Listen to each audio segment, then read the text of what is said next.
Okie dokie, folks. I'm going to go ahead and get started here. So today we're looking at the revolutions of 1848, and this is a significant year in European history, obviously, because in 1848 Europe was swept by a wave of liberal revolutions. Remember that these revolutions are going to be inspired largely by romantic, overly idealized visions of the future, and the revolutions of 1848 definitely signify the end of the conservative order that had been established by the Congress of Vienna, but it's not going to be the end of conservatism altogether. After 1848, we see a shift in the political paradigm, where previously the age was inspired by Romanticism in the early 19th century. By the end of the 19th century, we have entered into a new age of what is known as realpolitik, an age inspired not by the romanticized visions of an idealized liberal future for these various countries, but rather a largely conservative led order of pragmatic, practical politics that engenders the spirit of the latter half of the 19th century.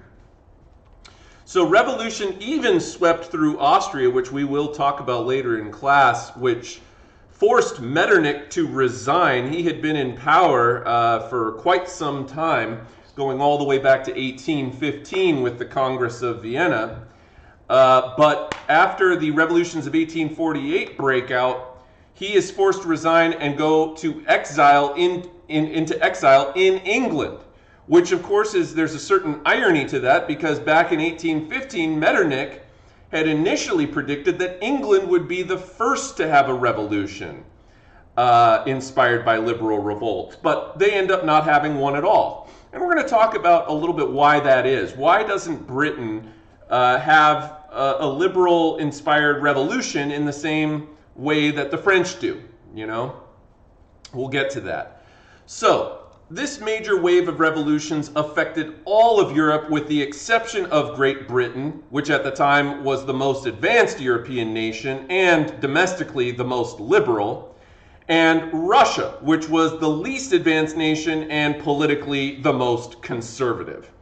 So, ironically, kind of the reason that those two places, Britain and Russia, don't have revolutions in 1848, whereas basically everywhere else does. We've already talked about Spain, we've already talked about Greece, and then we're going to today talk about France, we're going to talk about Prussia, we're going to talk about Austria, we're going to talk about Italy, we're going to talk about Poland, we're going to be jumping all over the map. We've seen revolutions in Belgium, we've seen revolutions in Spain, we've seen revolutions in Greece. Why is everywhere having revolutions but not Britain and Russia? And the irony is those two places avoided revolutions for exactly the opposite reason. Okay? And we'll talk about that in just a second. But politically, these revolutions that were held in 1848 in all these various places really failed to achieve the kind of reforms that the revolutionaries were seeking to establish.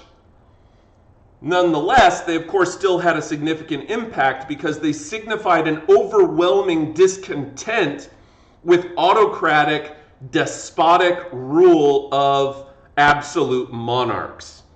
Now, these revolutions don't completely get rid of these autocratic rulers. Autocracy and absolute monarchs remained in power for about 70 years afterwards. All right, we really don't see the end of old school autocratic, absolute monarchical empires in Europe until World War I ends, which to me blows my mind, because when you really think about it, right, World War I ended just barely over 100 years ago. All right, I was teaching already back in 2000, well, I started teaching in 2009, 2010. So, I mean, I have taught through the decade that represented the 100-year anniversary of World War I. And we are only basically just barely over a century removed from the end of World War I, which saw the end of the German Empire and the fall of the Kaiser, the German emperor. Okay, it saw the end of the Russian Romanov dynasty and the rule of Tsar Nicholas II. The end of World War I brought about the end of the Ottoman Empire, which for a century had already been nicknamed the sick man of Europe. It saw the end of the Austro-Hungarian Empire, which we'll talk about how Austria-Hungary gets its name today.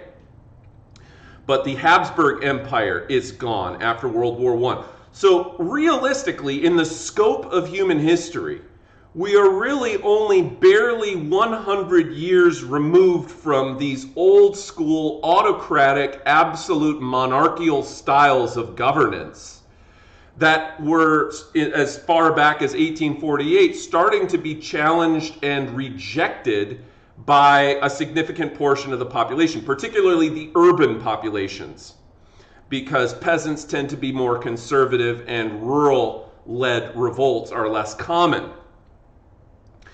Urban revolts are far more common. So these revolutions that take place in 1848 were largely led by the middle and bourgeois classes, the bourgeoisie, right?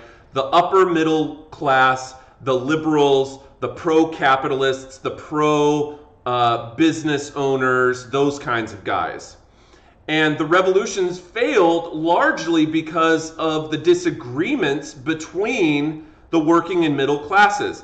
On one hand, you have these revolutions that are taking place in all of these cities that are popping up across Europe and moving towards industrialization. And on the other hand, in those very same cities where these liberal revolts are being led by the bourgeois and middle classes, you have a growing number of urban population workers, wage laborers, whose goals of these revolutions are going to be exactly contradictory to the goals of the bourgeoisie. So these disagreements between the working class, the proletariat, and the bourgeois class, the business owner class, the wealthy, well-to-do upper middle classes, are going to create fragmentations rather than solidarity in their causes.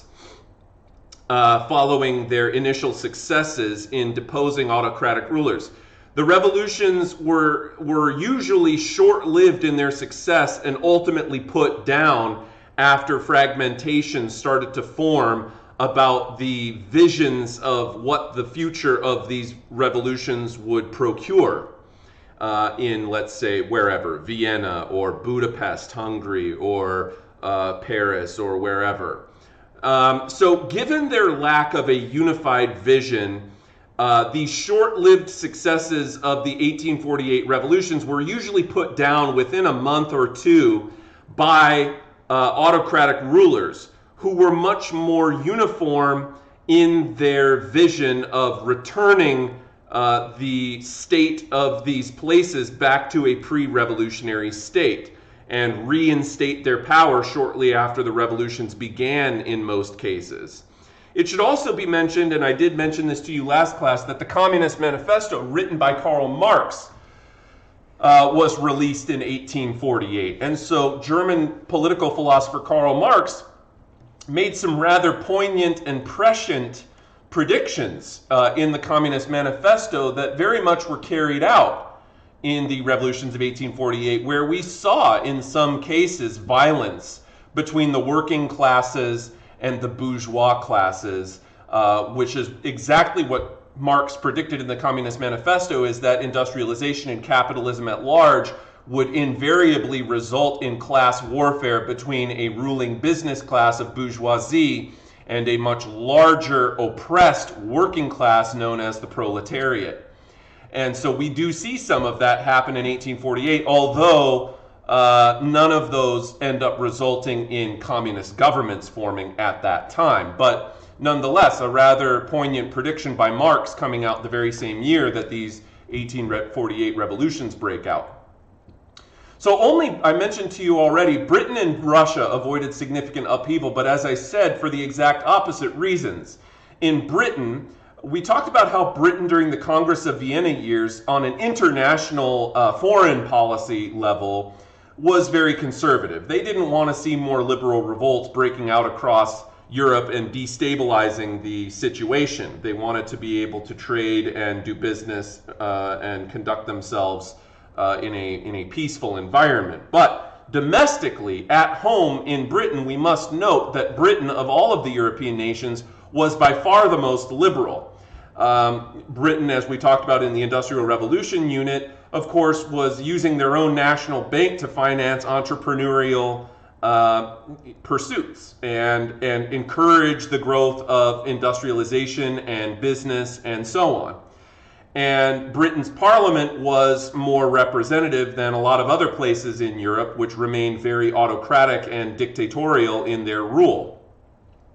So the very fact that Britain is quite liberal at home, domestically, meant that Britain was going to be passing liberally inspired laws that smooth over the grievances of the working classes and prevent popular discontent from breaking out in any sort of threat to the established parliamentary ruling class of Britain at that time. So it's precisely because Britain is passing reforms that are liberally inspired that they are able to avert disaster in the form of a revolution.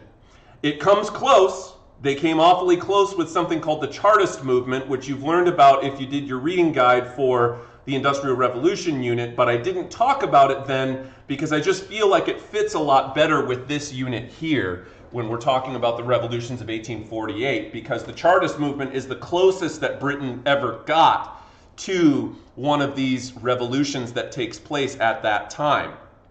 Meanwhile, in Russia, it's the exact opposite reason that they are able to avoid revolutions there.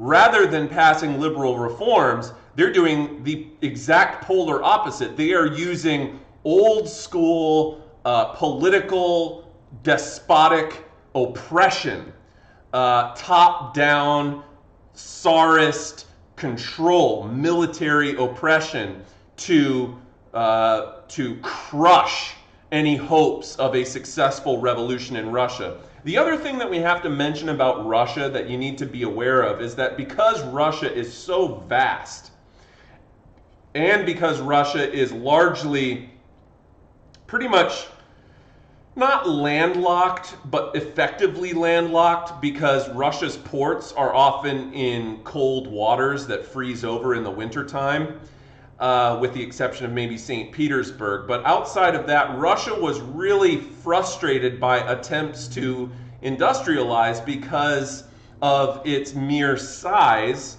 and transporting goods across Russia is very time-consuming and arduous. Meanwhile, too, they're a long way away from Britain, the home of industrialization. And so because of that, Russia, unlike other nations in continental Europe, which began to industrialize just shortly after Britain does, like, for example, Belgium or France or Germany, Russia, being so far removed and so kind of backwards, remains about a full century behind. So even though we're in the year 1848, the Tsars of Russia throughout the 19th century, and by the way, there's a very easy way to remember the Tsars of Russia, okay? And it is this right here, the Tsars of I'm going to type this in here, 19th century Tsars of Russia. You can remember it by the memory device ANAN, A-N-A-A-N.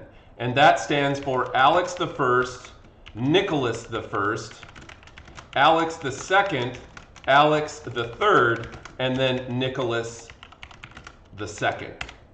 Okay? So that's the 5 Tsars that rule of the 19th century in Russia. But unlike most 19th century emperors, like say the Habsburgs or even the Prussian rulers or what have you, the Tsars of Russia are going to be running their country as though it is still 1748 rather than 1848. They're going to be using brutal, autocratic, top-down oppression, conservative oppression, to prevent any liberal revolutions from taking hold there. So let's focus first on Britain. I mentioned to you last class the Peterborough Massacre. This was 1819 revolt that was mostly inspired by the Corn Laws and the perceived unfairness of the fact that foreign grain in Britain was going to be taxed so that people would stop buying cheaper foreign grain and be forced to buy more expensive British grain. And people didn't like that, of course, because grain is the staple of the diet of most European places at this time. And so they feel like it's exceedingly unfair for survival necessity, such as grain, that feeds people, that people were forced to pay more money for grain when they could have otherwise been purchasing grain for much cheaper if it had been foreign grown. So the Corn Laws introduced those tariffs. People, they were widely hated. There was the Anti-Corn Law League, which fought for decades to get rid of the Corn Laws, and eventually they do get rid of them. They repeal the Corn Laws, and that is a good thing, but it takes a while. Parliament at this time is largely nicknamed a gentleman's club. Why? Because in both the House of Lords and the House of Commons, they were dominated by largely well-to-do landowners who owned businesses, who were passing laws that directly benefited themselves. It was a rather corrupt institution in the sense that the Parliament of Britain at this time largely was passing laws that were self-advantageous. And we don't like to see that, because government should be representative of the general will of the people. Seemingly, many times, particularly in the early 19th century, Britain's laws that they were passing directly benefited that segment of the population that was already at the top of society. Meanwhile, they deliberately kept people out of the process. You have to understand that at this time, even though Parliament is more representative of the population of Britain than most places across Europe, still only about 8% of the population of Britain has the ability to vote and or serve in Parliament. That is not that many. That's less than 1 in 10 people. And of course, women were completely excluded from it, so that's half your population right there. But largely too, most men were also excluded from it because of the property requirements it took. And most people in Britain didn't own property, or at least not the amount of property necessary in order to be able to gain voting rights or serve in Parliament. The other thing that we're seeing happen in Britain at this time is a dramatic population migration shift. And this directly contributes to the development of what become nicknamed rotten boroughs. Think of boroughs as being voting districts, okay? Let's take it to America, and I'm going to give you an example of kind of what this scenario is similar to, okay? Here in the United States, as you guys probably well know, when we hold elections, of course, in our modern day times, we have universal suffrage. Men and women of legal age who are legal citizens are allowed to vote. But it is not determined by popular vote. The president is determined by the Electoral College, which is determined in part due to population and the number of representatives in the House of Representatives, the lower house of Congress, and so the number of electoral votes that a state has is in some sense determined by the population of the state and the number of representatives at the national level that a state has in the House of Representatives. So here in California, we have a massive, massive population. In fact, here in California, we have more people living in just the state of California than the entire country of Canada. Okay, and that gives you an idea of just how huge the population of California is. Somewhere in the area of, I'm going to guess, between, I don't know, 30 and 40 million people. That's quite a few. And so here in the US, when we have presidential elections, California has, I forget the exact number, 54, 57 electoral votes. And that means that California is represented on a national level in some sense proportionally to the population. However, California was not always as populous as it was. Back in the early days of California, right around the gold rush time of 1849, right when California first became a state, the population of California was quite small. And they only had a handful of electoral votes because the vast majority of the population of the United States lived on the East Coast. So places like New York, Pennsylvania, Massachusetts, comparatively for their size, had much more influence on elections because of the greater number of electoral votes in that era. Imagine if we were still in the year 2020 using the populations from 1849, all right, to determine who became president. What that would mean is that despite the fact that California now has 1 billion people living in it, and of course I'm exaggerating, but now that California has so many people, we would be severely, grossly underrepresented in a national election if we still only had 5 electoral votes that determined California's influence on the presidential election. And this is very much the scenario that was going on in Britain at this time. Because of industrialization, people were rapidly moving away from rural areas and flooding into now highly, highly overpopulated urban regions, which comparatively were grossly underrepresented in Parliament, while on the other hand, the now depopulated regions of rural areas across Britain were grossly overrepresented in Parliament. And this no longer matched the populations and their concentration in urban areas. And so these rotten boroughs meant that members of Parliament were being elected to Parliament to represent a comparatively much, much smaller population in these rural areas. Meanwhile, urban regions, which had huge populations, may have only had 1 or 2 representatives in Parliament.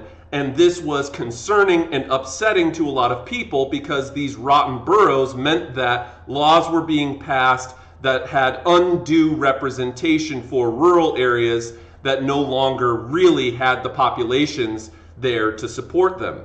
And so this was viewed as highly unfair and really upsetting. And so with the Reform Bill of 1832, they began to widen the franchise. Now, they widened it by 50%, but remember, because only about 8% of people were enfranchised, meaning that they had the right to vote, that means that we're still only barely scraping 12% participation, which again is still pretty underrepresentative of the population. The other thing too that you have to remember is that there's a lot of distrust of your everyday common man in the 1830s, 1840s, 1850s in Britain. There's not a whole lot of confidence placed in everyday urban workers to be able to show up and make rational decisions at the polls. And so the limit of the extension of voting rights to a very small fragment of the population is by design. That's intentional. They're doing it because they deliberately don't want people showing up and doing, like, you know, mobocracy, mob rule, where you have a bunch of uneducated yokels showing up to the voting booths who don't know what they're talking about, don't even know the basic functioning of Parliament, and making decisions that are going to have national influence. So they're deliberately trying to keep people out of the process because of this, you know, feeling of the elite ruling classes of a deep mistrust of the everyday common man. And let's face it, the exact same thing is true in the early days of our own American democracy, where we too had a very limited number of people who were able in the early days of the Constitution to participate in government. There were in America a number of property qualifications, voting taxes and other things like that, that prevented people from being able to, or poll taxes rather, that prevented from people from being able to participate in government. So with the Reform Bill of 1832, they start redistributing those seats. They don't get rid of all of the rotten boroughs, but they do fix some of them, and more rotten boroughs would continue to be fixed in future years. The Chartist movement is something, as I mentioned, you may have learned about when you did your reading guide for the last unit, but I just feel like it fits in a lot better talking in this era, in the age of revolutions, in the latter, or the mid part of the 19th century. The Chartists, in the short term, the Chartist movement failed. We have to basically say that the Chartist movement was an epic failure, because they achieved none of the 6 goals that they had, and Parliament, when the Chartists signed what was known as the People's Charter or the People's Petition, just ignored it, basically. So Parliament did not at all listen to the Chartists. They cared not one bit for the Chartist movement, and they viewed the Chartist movement largely as a giant threat. But over time, after the end and the failure of the Chartist movement, all but one of the 6 points would eventually, down the line, be incorporated into British law. The first one, universal male suffrage, seemingly is a pretty conservative standpoint today, because of course that means that women would still be excluded. But we're living in a highly patriarchal time in the 19th century still. And Europeans, going back centuries, as we know in this class, were largely male dominant and not very nice or caring of women's position in society. So universal male suffrage by our modern day metric seems like, wow, that's pretty still not inclusive of women, but universal male suffrage was something that at the time would have been quite radical. Once again, going back to that idea of the gross mistrust of the vast majority of male wage laborers across England. And so universal male suffrage was one of their goals. That does not get incorporated until the second half of the 19th century, in the later 1800s in Britain, well after the Chartist movement had come to an end. Equal-sized electoral districts, the idea here being that all electoral districts that are represented by Parliament would be equal in size and representative of the populations that live there, rather than having these rotten boroughs where some areas of Britain were still largely overrepresented and other areas were largely underrepresented. Voting by secret ballot. Here in the United States, we've had the secret ballot for quite some time. When you go and you vote, your vote is your own. You don't have, that information is not published anywhere. You are not, you are not obligated to tell people who you voted for. Secret ballot was important to them because the secret ballot meant that you could vote your true conscience. Previously, in an earlier era where there was no secret ballot, your vote was made public, people knew who you voted for, and this opened the door to coercion, because maybe you were being pressured to vote in a way that you didn't want to by various other social influences or political influences or what have you, and you were being coerced into voting against your conscience. And so voting by secret ballot meant that people could vote their true spirit, vote their true conscience, and not have to worry about any political ramifications or social ramifications afterwards. Even amongst my own friends, I usually avoid asking who they voted for because, frankly, it's not my business. People's vote are their own. People can vote for whoever they want to vote for, and if they want to share that with you, that's okay. But it's typically considered impolite to go and ask people who'd you vote for. No property qualification for Parliament. This is obvious that they would want that because the Chartists were largely wage laborers who worked in factories in urban areas and did not own any land. And so they felt like, hey, you know, I know enough about politics, I know enough about my own conscience to be able to vote. I think it's ludicrous that I should be required to own a certain amount of property before I am able to have a say in what goes on. Pay for members of Parliament. Now this might seem counterintuitive to you. Why would the Chartists advocate for people who are already wealthy serving in Parliament to also receive pay? Well, that's not really the spirit behind it. The reason that they wanted pay for members of Parliament was precisely because in order to serve in Parliament as a parliamentarian or a member of Parliament, you needed to have so much land and so much wealth because Parliament was, when you served in Parliament, you weren't paid for it, which meant that the only way that you ever would have been able to serve in Parliament is if you had so much wealth and money that you could literally go and serve in Parliament without getting any pay for it and just live on the existing wealth that you already had.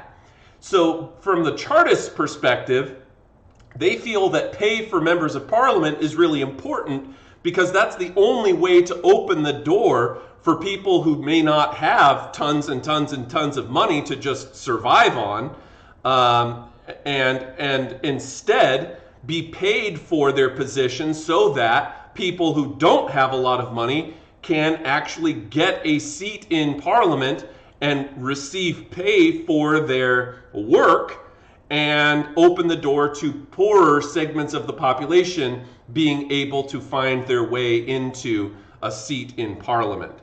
And of course, that also gets passed in the future. And even in our own government, we also have pay for members of Congress and members of government in all branches. All right, and then finally, the only one that doesn't ever get passed is annual elections, and there's a good reason for that. On the surface, it sounds like a good idea. Annual elections prevents despots from coming into power and people from serving in the capacity of Parliament for a very long period of time. And those kinds of things, maybe even lifetime appointments and things like that. They wanted annual elections so that you'd have fresh faces constantly in there who had the best interest of the public at stake. But the reason that annual elections, I just want you to consider for a moment practically what annual elections would result in. Because here in the United States, I couldn't even imagine if we had annual elections for president every year. Imagine every single year having to show up and vote for who the president is going to be. Ultimately, that would be miserable because number one, I can barely stand myself personally. I can barely stand an election every 4 years, okay? With all of the campaigning and the constant news and this and that and the debates and so on and so forth. It's exhausting, okay? But beyond that, at no point would these people who were elected ever actually do their jobs. If it was annual elections, when do they ever settle down and start doing the business of government? With annual elections, people would be constantly campaigning. They would be constantly on the campaign trail, making speeches, trying to get people to vote for them, and all of these other things. And they would never be able to actually go into their office, sit down at the desk, pull out a pen and paper, and start doing their work. So, annual elections never gets passed because it just is not practical for the functioning of government. But the other 5 do eventually down the line, after the Chartist movement fail, get adopted by Britain. Here you can see a newspaper clipping, Chartist Demonstration, peace and order is our motto. To the working men of London, fellow men, notice they didn't include women, the press having misrepresented and vilified us and our intentions, The demonstration committee therefore consider it to be their duty to state that the grievances of us, the working classes, are deep and that our demands are just. We and our families are pining in misery, want, and starvation. We demand a fair day's wages for a fair day's work. We are the slaves of capital. We demand protection to our labor. We are political serfs. We demand to be free. We therefore invite all well-disposed to join in our peaceful procession on Monday next, April 10th, as it is for the good of all that we seek to remove the evils under which we groan. Notice that there is a deliberate deference to authority here. Peace and order is our motto. We invite all people well-disposed to join in our peaceful procession. They are making deliberate claims here to not agitate the government so much as to be concerned that this will result in riots and revolution.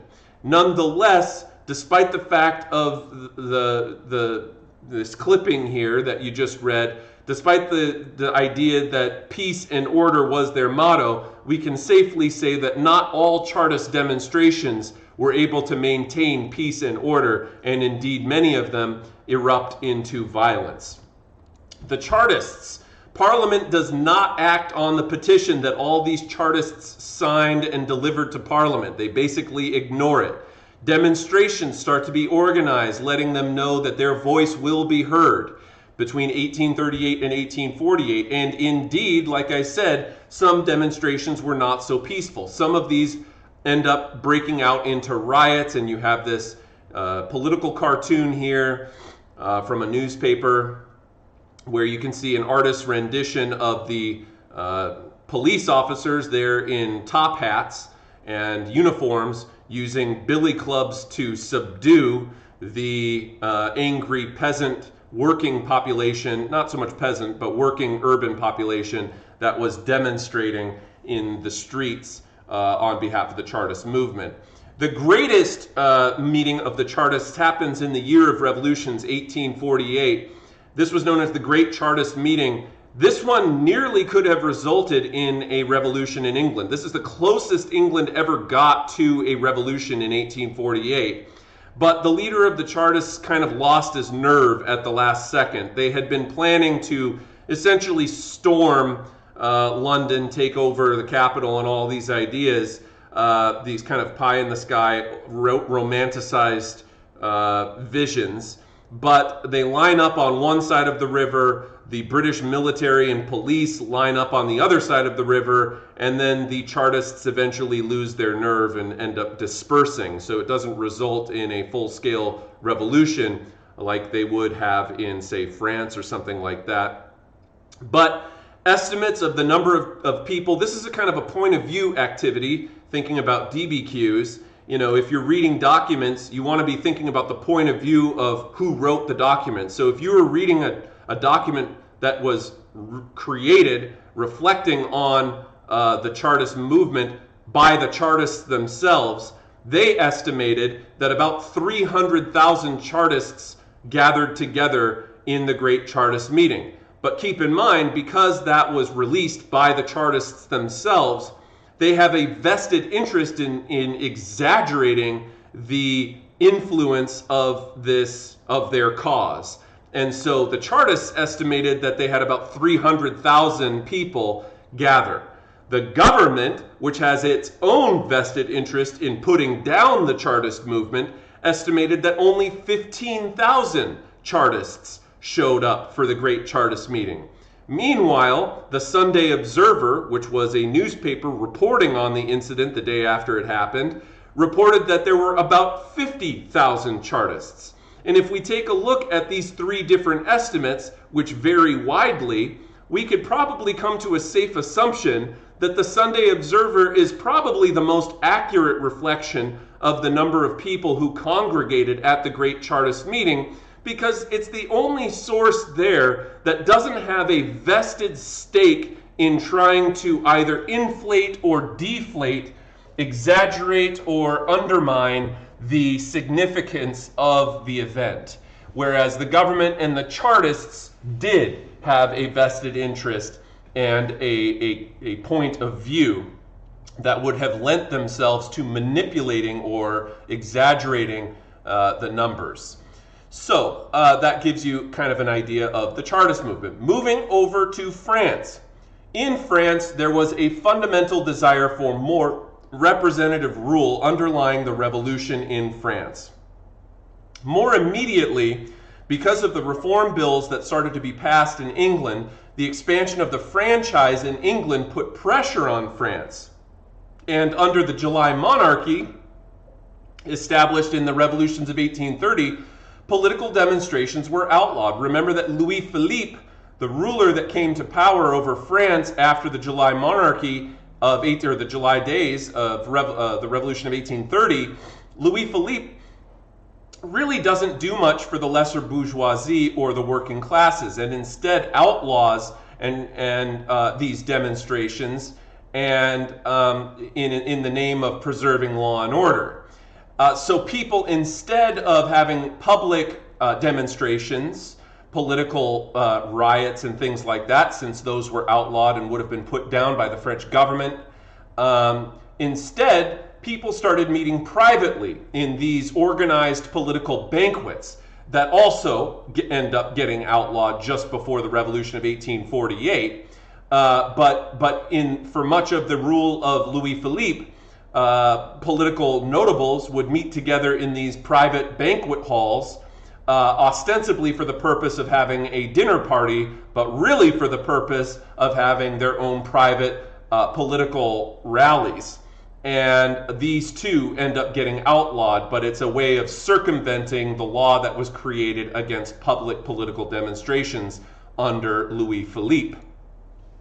When Louis Philippe is removed from office in 1848, you have a group of French, mostly bourgeois liberals, although Louis Blanc over up here in the top left is actually a socialist who sympathizes very much with the working class urban proletariat.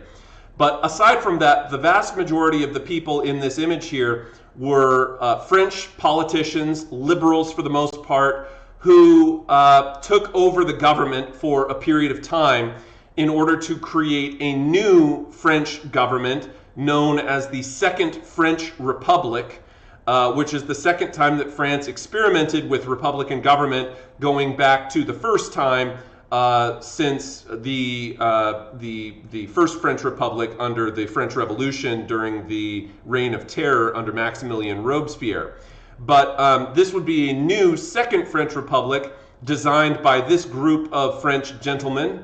The leader of the provisional government was this guy over here. His name was Alphonse Lamartine. And this coterie of men ended up creating the new Second French Republic in 1848. The Second French Republic was relatively short-lived. It really only lasts until 1852, so about 4 years. And during this time, the Second French Republic sees the election of a new president of France by the name of Louis Napoleon Bonaparte, otherwise known as Napoleon III. And Louis Napoleon Bonaparte first served as essentially the president of the Second French Republic from 1848 to 1852. One of the rules of the Second French Republic was that the president, the leader of France, would only be limited to a one-time 4-year term, unlike our president, which can serve 2 full 4-year terms. But in France, they were limited to a 1 4-year term position, okay, in office. And so towards the end of his first and only term as president, Louis Napoleon Bonaparte stages a coup, overthrows the Second French Republic, and establishes what becomes known as the Second French Empire. And he takes the title of Emperor Napoleon III. Why not the second? because remember that Napoleon I, Napoleon Bonaparte, the original, had a son who technically was Napoleon II, even though he was not of political significance in France. So he takes the title of Napoleon III. So how do these revolutions take place? Well, Louis-Philippe, the July monarch, was deposed after he tried to, he had just basically lost the support of the people. He was seen as an ineffectual ruler who really only cared about the interests of the very, very wealthy elite. And so he gets deposed, and the Second French Republic was created. And Napoleon III, who at the time was known as Louis Napoleon, won the election. Now, ironically, even though he comes to power legitimately via election, he ended up staging that coup, dissolving the Second French Republic and reinstating the Second French Empire with himself as head of state. He basically pulls a classic Napoleon move. And he ruled over France as Emperor Napoleon III all the way up until France was defeated in a war known as the Franco-Prussian War, which was an isolated war between France and Prussia in 1870 to 1871, whereupon actually not only do the French lose that conflict, but Napoleon III is actually captured during that conflict by the Prussian military and forced to give up his power. So he ruled under a highly authoritarian regime towards the end. In the early days, Napoleon III was actually quite liberal. He, over time, starts to become more authoritarian and conservative and power control hungry towards the later years of his reign as Emperor Napoleon III. So, talking a little bit more in depth about the 1848 Revolution of France, it starts in February. The February Revolution, don't get that confused with the July Revolution. That was the one that happened back in 1830 that put Louis-Philippe on the throne. 18 years later, in 1848, in February, the February Revolution is where working class folks and liberals were grossly dissatisfied with King Louis-Philippe, and especially his minister, Francois Guizot, who opposed all electoral reform. And so between Philippe and Guizot, these conservative powers that be, they really did not like them, and Louis-Philippe was forced to abdicate the throne in February 1848, and that's when this group of provisional governors comes to power and starts to rewrite they go back to the drawing board, rewrite a new blueprint for a second French Republic. And that would be, of course, liberally inspired.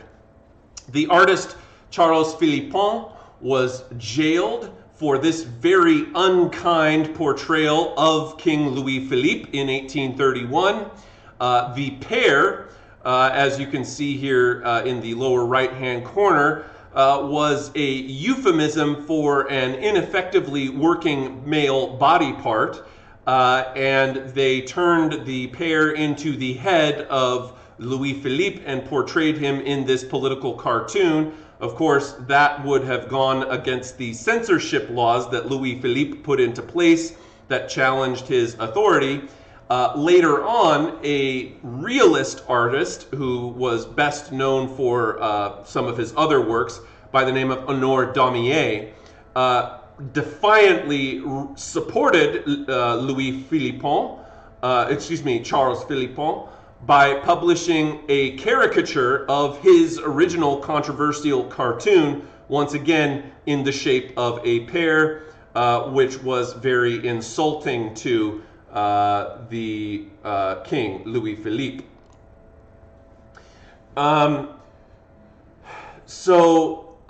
Led by liberal Alphonse Martin, allied with the bourgeoisie, the Second French Republic comes into existence in France. One of the most important people of the provisional government was that guy Louis Blanc, because he was a socialist political thinker who was considered very much an ally of the working classes in this brand new provisional government. He was really the only one in that group of men who had such radical views to look out for the everyday wage laborer in Paris. And it was thanks to Louis Blanc that the Second French Republic and the provisional government instituted national workshops that were created to provide work for unemployed laborers within Paris. National workshops weren't exactly a place that you wanted to find yourself. They're not that different from the poorhouses that you found up in England, which were miserable conditions, but it at least gave people an opportunity to work for a livable wage. And people of the working class, of course, very much appreciated that because they were struggling. The other reforms of the Second French Republic that they initiated were that they abolished slavery in the empire. That was something that France was a little bit late to adopt. Remember that Britain had already abolished slavery in the British Empire going back to about 1807. But by the time that we get to 1848, France has abolished slavery in their empire. They established a shorter 10-hour workday to reduce the number of hours that people were expected to work. And then also they abolished the death penalty for a time. It does eventually get reinstated, but they did for a time abolish the death penalty. And here you can see the painting of the revolutions of 1848 in France there. I know it's slightly distorted, but that is an artist's depiction of the revolutions of 1848. And as you can see, it hails back to there's a lot of inspiration in this piece going back. There's similarity to the tennis court oath. You can see that depicted in this image here where people are gathered around. It may not have been in the same setting, but the guy standing in the middle with his arm in a Roman type salute, and you have others gathered around and people making speeches for liberty and those kinds of things. Very, very deliberate, hearkening back to the portrayal of the tennis court oath at the very start of the 1789 original French Revolution. April election. So this all started in February. 2 months later, in April of 1848, elections for a new constituent assembly ended up resulting, as I mentioned, as to why a lot of these revolutions ultimately failed. This one isn't one of them, but it comes close. It saw conflict between the liberal capitalists, the bourgeoisie, and the socialists, which it's a hallmark indicator of many of the revolutions of 1848, where once the revolution begins, what happens afterwards is we see disagreements about where it's going to go in the future, particularly disagreements between the proletariat, the working urban class, and the wealthy business bourgeois class. So workers, of course, were seeking a much more revolutionary republic that instituted more socialist policies. But Blanc was dropped from the assembly. He essentially gets fired. And this was really upsetting to the working class people who viewed Blanc as their only ally in government. And this led to some chaos in June. So 2 months after April, in June, we see what became known as the June Days Revolution, which is kind of a second revolution of the Second French Republic. And the reason for this one was that once Louis Blanc got removed, remember, he was the one that championed those government workshops. The government closed down the national workshops, and this marked the beginning of class warfare in France between the bourgeoisie and the proletariat, the working class. Workers were, of course, seeking war against poverty and seeking a redistribution of income that would make it so that working class people were not living on the fringes of existence and struggling just to survive. So what happens? Working class people throw up barricades in the streets to oppose government forces. It's a common feature of most French revolutions that take place. Throw up the barricades, street blocks that make it so that you can block off sections of Paris and buckle down and create chaos. And so here is an artist's depiction of the painting of the battle at Soufflot, where they threw up the barricades at Rue Soufflot Street on the 24th of June, 1848. Now, the government is not going to just peaceably allow these protesters, these working class troublemakers, to just throw up barricades without a fight. And so the French government mobilizes its troops, and the general, by the name of General Cavaignac, assumed dictatorial powers during the June days and crushed the revolt, killing up to 10,000 of the workers that had taken up arms in the name of getting a more radical socialist agenda implemented in France. And of course, this is one of the several examples in which the more radical, the more radical revolutionaries of the revolutions of 1848 get crushed by a reactionary conservative force. But it's only a temporary victory for conservatives. Many people thought that due to his re-establishing of order and putting down the June Days revolt, that General Cavaignac was a shoo-in for winning the French election to become president of the new Second French Republic. However, he was facing competition from a pretty famous name, Louis Napoleon. And, you know, Louis Napoleon, thanks to the original Napoleon Bonaparte, was able to harness some of that French national spirit, hearkening back to the earlier days of the French Revolution when Napoleon came to power and overthrew the Directory. And Louis Napoleon ends up defeating Cavaignac and becoming the president of the Second French Republic. But as I said, he would only stay president for 4 years because of the term limit implementation of the new republic. And so when he was seeing the end of his own first and only term coming into view, he ends up staging his own coup, dissolving the Second French Republic, creating the Second French Empire, and taking on the title of Emperor Napoleon III. Let's jump over to Germany, where we see in Germany, which at this point in 1848 is still not a unified nation. Remember that Germany in this time is still a collection of 39 different states that are bound together by, you know, their Zollverein, the trade union, okay, but not bound together in any sort of uniform federal national government.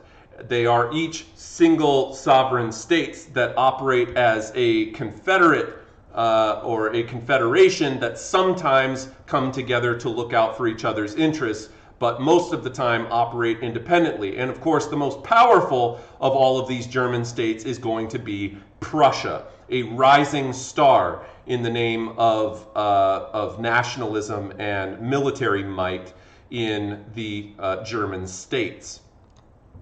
So in 1848, there were Germany, they had a number, the Germanic states at least, they had a number of loosely organized sporadic uprisings throughout the various Germanic states that began pushing for German unity and liberal reforms. Once again, the problem being that they had this romantic, overly idealized vision of what the future of a unified Germany would look like. And because not everybody agreed upon the future vision of a unified Germany, a lot of these initial revolts are eventually crushed by the conservative powers. And so the aristocracy, the German Junkers, the nobles, and the German military was able to put down these revolutions and the reign of the various leaders of these German states, including the King of Prussia and the Hohenzollern dynasty, continued to stay intact. Much of these failures is attributed to something called the Frankfurt Assembly, which was a meeting, essentially like a Congress that met to try to create a unified constitutional monarchy of Germany. And despite their best efforts, they had an inability to agree on this common vision for a post-revolution Germany. And this was largely caused by the diversity of the Germanic states themselves, who historically, Germany was the Holy Roman Empire. It was fiercely divided in the days of the Protestant Revolution between Protestants and Catholics, Protestants living mostly in the north, Catholics living mostly in the south. And then in the days of the German Confederacy, or the German Confederation rather, where you have the different historical backgrounds of these various German states of, let's say, Bavaria or Saxony or the Palatinate or whatever. Each of them had different historical backgrounds, and not all the time did these German states get along with one another. So because of that diversity between these German states and a lack of a uniform vision, the Frankfurt Parliament results in creating kind of this, lackluster constitution that they ultimately end up presenting to the King of Prussia at the time.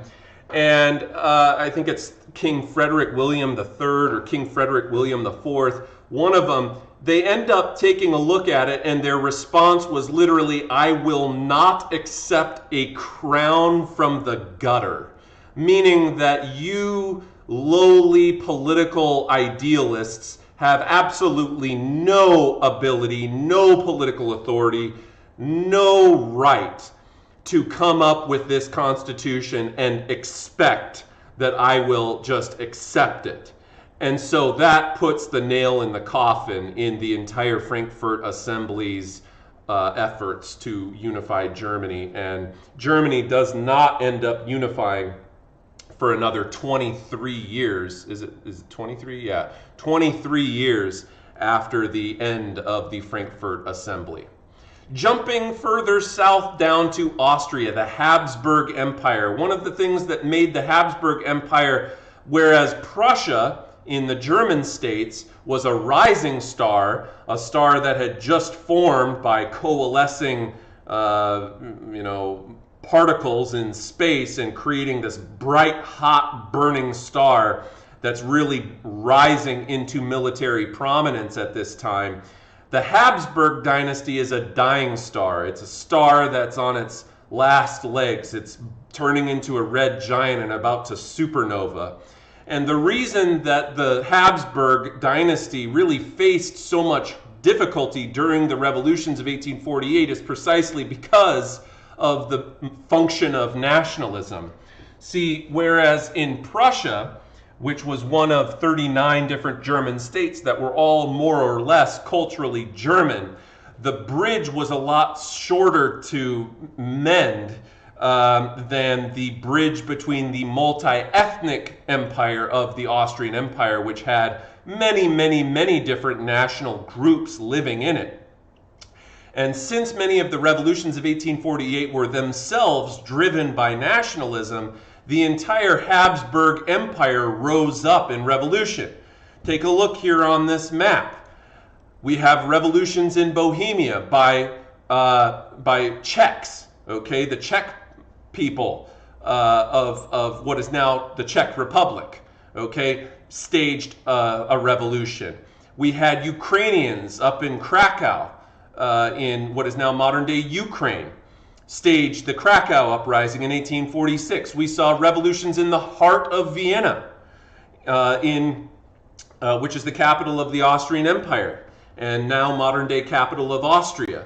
We saw revolutions in particular in the regions of Hungary, because the Hungarians, as you can see by this map here, made up basically as much people as the German majority of Austria. The Hungarians, the Magyars, going back centuries, had comprised the largest ethnic minority of the Habsburg Empire. They made up somewhere in the area of about 30 to 40% of the population. And so, they're a sizable group who are looking to revolt and establish their own national government. And all of these end up being forcibly put down thanks to the fact that after initial gains by the Hungarians, all right, the Russians come in and assist the Austrian military in subduing all of these liberal national revolts. And once again, going back to that idea, why were they able to subdue them? Because these revolts were very romantic, very spontaneous, not well organized, and ultimately the conservative powers, which were much more uniform and organized in their goals, were able to triumph despite short-term gains, in particular in the case of the Hungarian Revolution. Let's talk a little bit more specifically about that. Hungary was able to achieve independence from the Austrian Habsburgs for a very short time, just a matter of months, through negotiations that were enabled by the general state of chaos and revolt that was taking place across the entire Austrian Empire. However, when the Russians come in, Austria was then able to turn the tables on Hungary, initiate a conflict that resulted in the defeat of Hungary in their war for independence. And this, of course, is one of several failed revolts in Austria that characterized the overall general failure of most of the 1848 revolutions across the rest of the continent of Europe. However, Hungary would be able to gain a degree of independence following the defeat of Austria in something known as the Austro-Prussian War. Starting in the 1860s and continuing into the 1870s, Prussia, now led by basically the chancellor to the emperor by the name of Otto von Bismarck.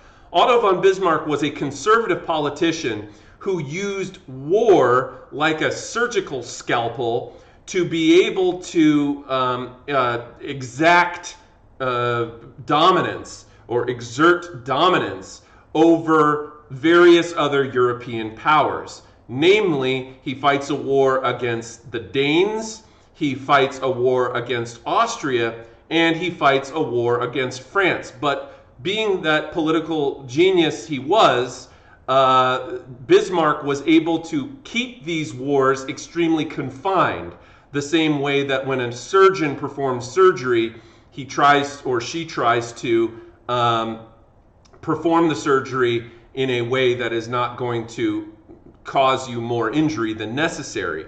And so Otto von Bismarck, as he's waging war, he's doing so in a very isolated fashion. And one of the wars that he fights is precisely against Austria. And this, of course, weakens Austria. It lets the rest of the European powers know that Austria's military can't hold a candle to the Prussian military. And this opened the door for Hungarians to once again initiate changes which would give them more representation in the Habsburg monarchy. And so what ends up happening is that after the Austrians are defeated by the Prussians, the Hungarians start pushing for representation. And they end up coming to a compromise with the Habsburgs to create what becomes known as a dual monarchy. So Austria would no longer be known as solely the Austrian Empire. It would now be known as Austria-Hungary, or the Austro-Hungarian Empire, which was a dual monarchy where they were both they both had even representation over the lands that they controlled. So Hungary more or less made the rules for Hungary, and then the Habsburgs continuing to make laws for the rest of the Habsburg territories in the German regions and Greater Austria outside of the Hungarian territories. Looking at this map, would have been in these regions right in here. But the Hungarians managed to basically take control of the Hungarian regions at that time. Italy. Italy ends up waging a number of revolts, very similar to how Germany does, but once again, despite initial liberal successes, they end up being defeated by conservative powers.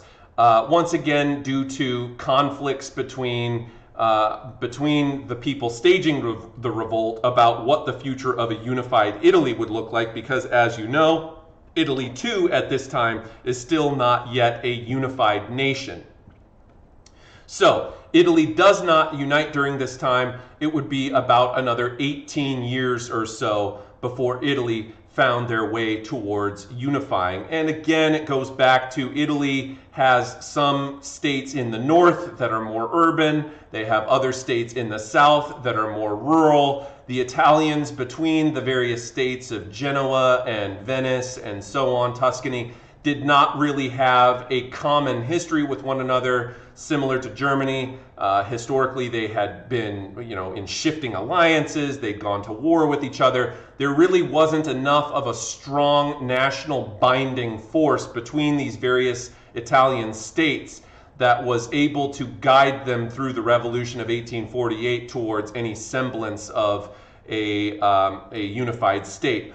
The leader of the initial 1848 Romantic revolts was a guy by the name of Giuseppe Mazzini, who you will read about in your book for the assignment today. Poland isn't even a state at this time. Remember that Poland had been annexed by Austria, Prussia, and Russia back in the partitions of Poland in the 1770s. But by 1848, there is still a lot of Polish people that lived in the former territories of the Polish kingdom who began pressuring Russia to gain their independence. And public sentiment ultimately shifted and turned as Prussia also had annexed Polish land. And so the Poles not only were fighting now against Russia, but now against Prussia. They were way out of their element fighting against Prussia because the Polish military was nothing in comparison to the Prussian military, who absolutely destroyed all hopes of them creating an individual nation state of Poland. And this forced Poles once again into focusing on their own economic growth because they realized that gaining political independence through diplomacy or through war was going to be a far-fetched figment of their imagination. So, just evaluating the revolutions of 1848 here, neither liberal or nationalist revolutionaries nor those of conservatism were able to maintain their dominance between 1789 and 1848. Liberalism, nationalism, socialism, and democracy each made some gains, some of them more limited than others of them a little bit more permanent, as in the case of Britain or France. But most of these sentiments were largely kept in check by conservatives who reactively crushed the revolts of 1848. Many of the revolutions, as I said, were spontaneous movements that could not effectively maintain popular support due to their overly romanticized idealistic visions of the future. The revolutions, too, were largely urban movements, which meant that in eastern regions of Europe, where urbanization and industrialization were slower to take hold, conservative landowners and, frankly, conservative peasants essentially thwarted and undermined these revolutions because there were still a good number of people in many places in Eastern and Southeastern Europe that were quite rural and conservative in nature. The middle classes, meanwhile, the bourgeois, who led the revolutions, also weren't effective in maintaining the trajectory of the revolutions, precisely because their interests were counterintuitive to the interests of the vast majority of the populations of these urban areas who came from the working classes, who did not want to see the furthering of capitalist liberal politics, which would have further subjected them to miserable conditions. So division among nationalist ethnic groups being the final reason here, in particular in Austria, being another thing that helped destroy the revolutionary movements, because naturally people of different ethnic backgrounds do not care about the ethnic backgrounds of others during these revolutions, which once again fragments the solidarity of the cause. The positive aspects of it is that universal male suffrage was introduced in France. Serfdom remained abolished in Austria and the German states. Parliaments do get established in Prussia and other German states, even though they remain dominated by princes, aristocrats, and the general Junker, Prussian noble population. And then Prussia and Sardinia-Piedmont were going to be the two big states of Germany and Italy, respectively, Prussia being a German state, Sardinia-Piedmont being an Italian state. These states emerge as the foremost likelihood of being able to secure unification in those two regions, Italy and Germany. The revolutions of 1848 brought to a close the era of liberal revolutions that had begun in France in 1789. Hereafter, we will see the end of the age of romantic revolutions and a brand new age of realism, where realist art, realist literature, realist poetry, and more importantly, what is known as realpolitik, or realism as applied to European politics, emerges. And this is going to be comprised of a much more conservative, albeit new brand of conservatism that begins initiating reforms that puts many European places on the path towards more representative government, more democracy, and so on.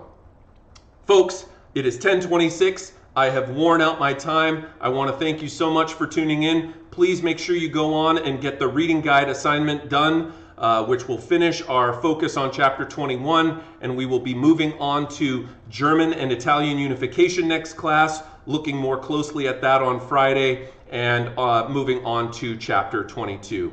Have a wonderful rest of your day.